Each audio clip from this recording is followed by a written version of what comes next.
Bom senso. Capítulo 1. Autossabotagem. Muitas vezes eu me percebi me autossabotando. Muitas vezes prometi a mim mesmo que não iria mais fazer determinada coisa e, quando fui ver, realmente não estava fazendo aquilo, eu estava fazendo algo pior. Quantas vezes me prendi em vícios, em hábitos destrutivos, me prendi a pessoas que me faziam mal, em várias coisas que só me atrasaram e me jogaram cada vez mais para baixo. Era como se eu tivesse um poder de ajudar todos, menos a mim mesmo.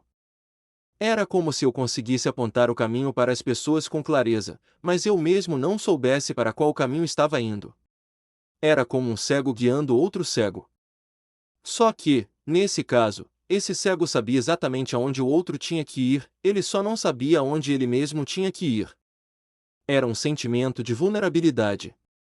Um sentimento de fraqueza, de carência e de dependência de algo que eu nem sabia exatamente o que era. Foi quando, de repente, através de um sonho, uma visão, eu vi a solução. Eu vi o caminho que precisava trilhar e as coisas que precisava fazer para me desprender de tudo aquilo que me prendia. E foi então que decidi escrever este livro. Um livro curto e breve, com apenas 5 capítulos, mas que falam sobre como se desprender de qualquer corrente da vida e como entender quem você é, para que você nasceu e até onde você pode chegar. Capítulo 2. Se desprenda do sexo e das pessoas. Para tratar desse assunto, eu preciso separar homem e mulher, porque cada um se prende de uma maneira diferente. O homem se prende muito ao sexo. Ele se prende à necessidade de estar transando com alguém. Dificilmente se apega a uma mulher sem pensar em sexo em primeiro lugar. São raros os casos em que um homem é dependente de uma mulher com quem sequer tenha transado. O homem carrega essa urgência, essa fome de procriar. É claro que isso tem muito a ver com a nossa natureza, com o instinto de reprodução. Mas isso não tem valor de sobrevivência. Não é algo que o homem precise fazer para continuar vivo, como comer ou beber. Ninguém morre por falta de sexo. Ainda assim, existe algo dentro do homem que faz parecer que ele precisa de sexo da mesma forma que precisa de comida e água. E isso, querendo ou não, acaba prendendo ele. Prendendo ele a quê? A escolhas erradas. Por causa dessa fome, o homem acaba se relacionando com mulheres que, consequentemente, atrasam a vida dele, sabotam o seu crescimento e o colocam cada vez mais fundo, não apenas no fundo do poço, mas abaixo dele. Por isso, o homem precisa se desprender dessa necessidade de fazer sexo. Ele precisa aprender a controlar a luxúria, a dominar o desejo. Porque, se ele for escravo disso, se ele for escravo do sexo, ele se torna uma presa fácil para o sistema, uma presa fácil para Satanás, um alvo fácil de ser destruído. A fraqueza dele está exatamente naquilo que fica entre as pernas da mulher. Já a mulher precisa se desprender da carência masculina, da necessidade de validação do homem. Essa carência, esse desejo que muitas mulheres têm pelo homem, um desejo desproporcional, que muitas vezes se torna maléfico, vem da maldição descrita em Gênesis, quando Deus diz que o desejo da mulher seria para o marido, e que ele a governaria.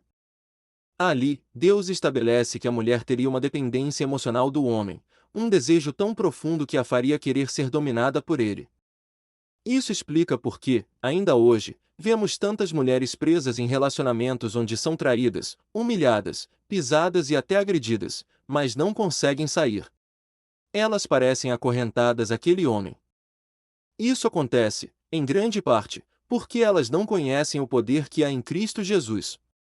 Jesus veio para libertar o ser humano de toda forma de escravidão, seja a escravidão sexual, seja a escravidão emocional e afetiva. A escravidão sexual, na maioria das vezes, afeta os homens. Já a escravidão emocional, sentimental e afetiva costuma atingir mais as mulheres. Um dos caminhos para a libertação é a autoconsciência. É o autoconhecimento. É reconhecer a própria condição e buscar ajuda. O primeiro passo é admitir: sou escravo. Seja do sexo, seja da dependência afetiva. A partir desse reconhecimento, a pessoa começa a procurar ajuda. Um dos primeiros passos é buscar pessoas de confiança. Outro passo fundamental é entender que ela é autossuficiente. Que o homem não vai morrer por falta de sexo. E que a mulher não vai morrer por abrir mão de um relacionamento que a destrói. É preciso colocar na mente que é possível viver sem ser escravo dessas duas forças. É difícil. É árduo. Mas vale a pena. Depois de livre, a pessoa ganha asas. E, com elas, pode voar, e voar o mais alto possível. Capítulo 3. Se desprenda das coisas. Você precisa entender que nada do que você realmente tem pertence a você. Tudo que você possui de bens materiais vai ficar quando você morrer. Você não deve se prender ao carro que tem, à casa que tem. Nada disso pode ser a razão da sua felicidade. Essas coisas podem, e vão, acabar com o tempo. A sua casa não vai ficar para sempre. O seu carro não vai ficar para sempre. Os bens que você possui não vão durar para sempre. É claro que as coisas materiais podem trazer alegria. Elas podem gerar orgulho, podem ser motivo de satisfação. Mas elas não devem ser o foco principal da sua vida. Você não pode colocar o sentido da sua existência em possuir coisas. Em ter coisas.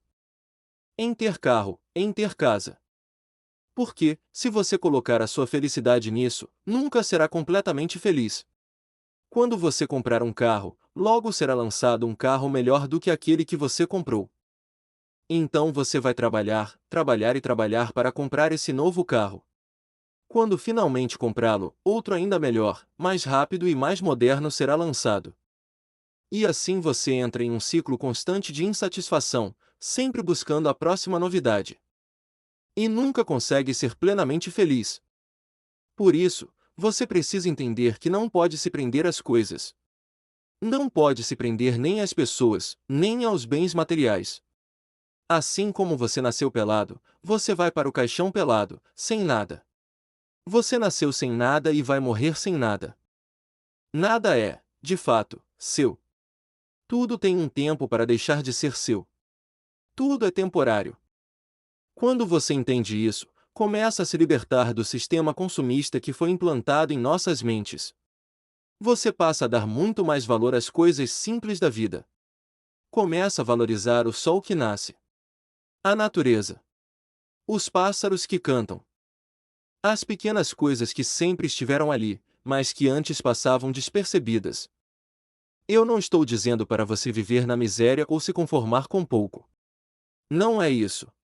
Você deve buscar o melhor, sim. Não há nada de errado em ter um carro bom ou uma casa boa. O problema não está em ter essas coisas, mas em fazer delas o maior motivo da sua felicidade.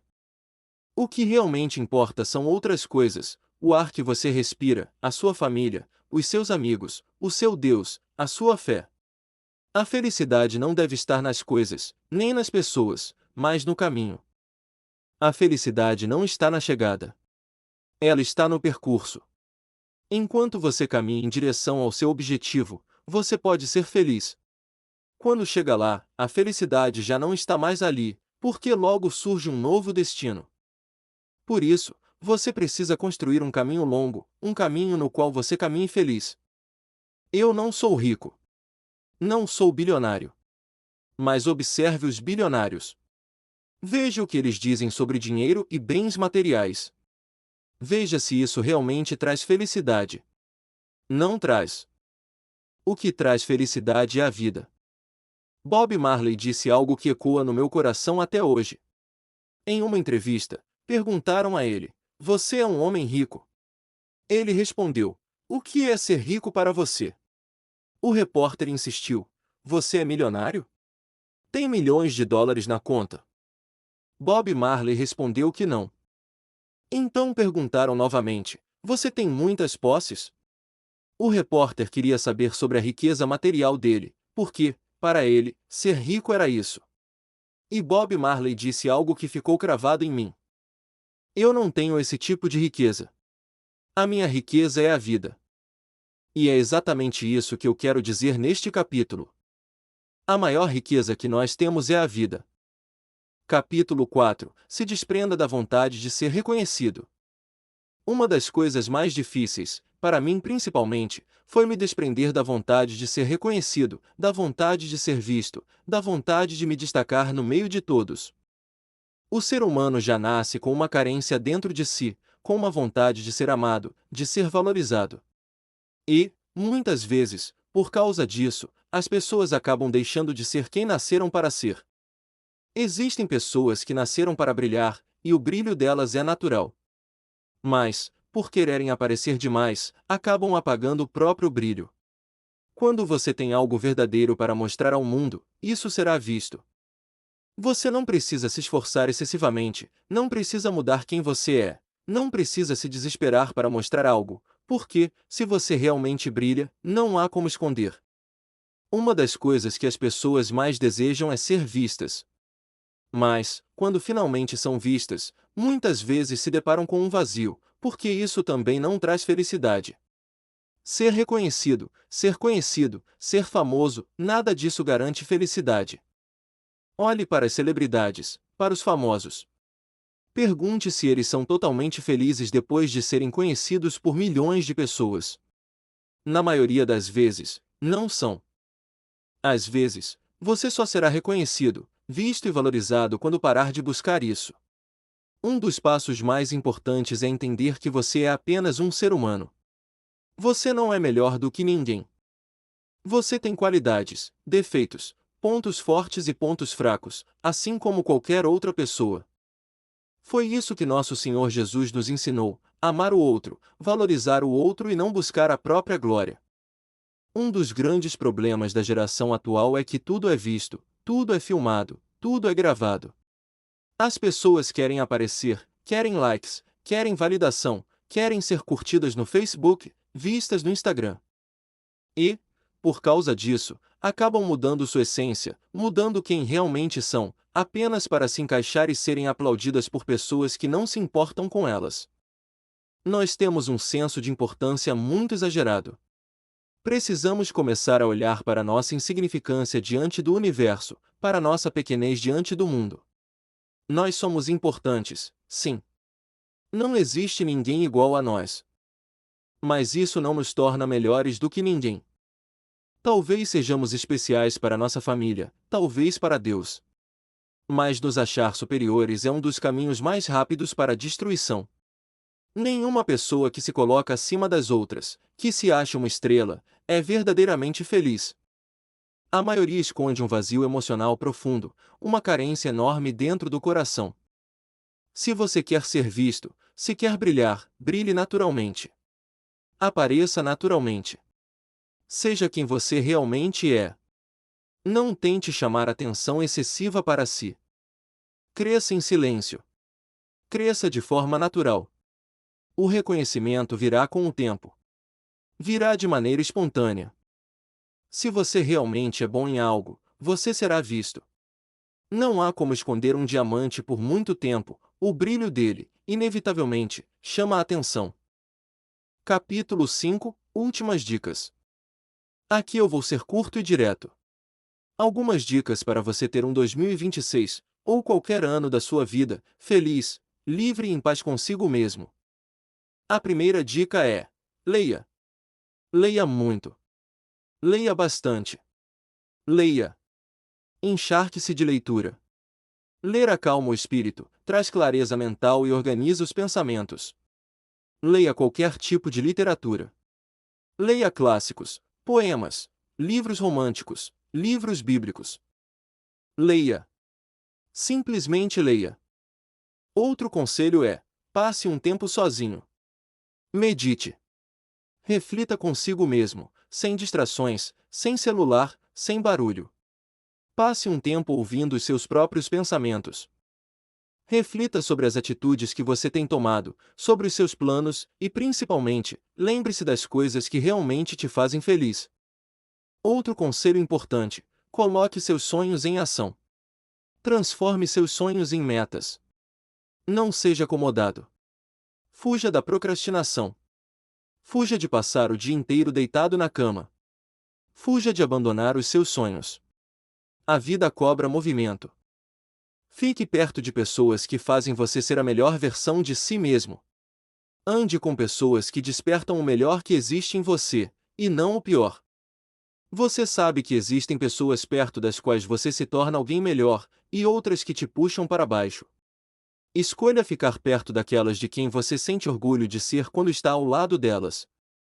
Caminhando para o fim, ore todos os dias. Somente a oração, a busca por Deus, pode trazer uma paz verdadeira e permitir que você seja quem nasceu para ser. Entregue seus caminhos ao Senhor e espere pacientemente nele, porque ele sempre tem o melhor para você. E o último conselho: aproveite a sua família e os seus amigos de verdade. Nutra os relacionamentos. Diga eu te amo ao seu pai. Diga eu te amo à sua mãe. Diga eu te amo aos seus amigos. Demonstre amor não só com palavras, mas com atitudes. A nossa geração é fria, distante, contida demais. Precisamos ser mais intensos no amor. Precisamos mostrar que nos importamos, que fazemos questão das pessoas em nossas vidas. Não tenha medo do que vão pensar de você. Desprenda-se disso também. Ame sem se preocupar com julgamentos. As pessoas que te amam vão entender que você mudou, e que agora é uma versão melhor de si mesmo.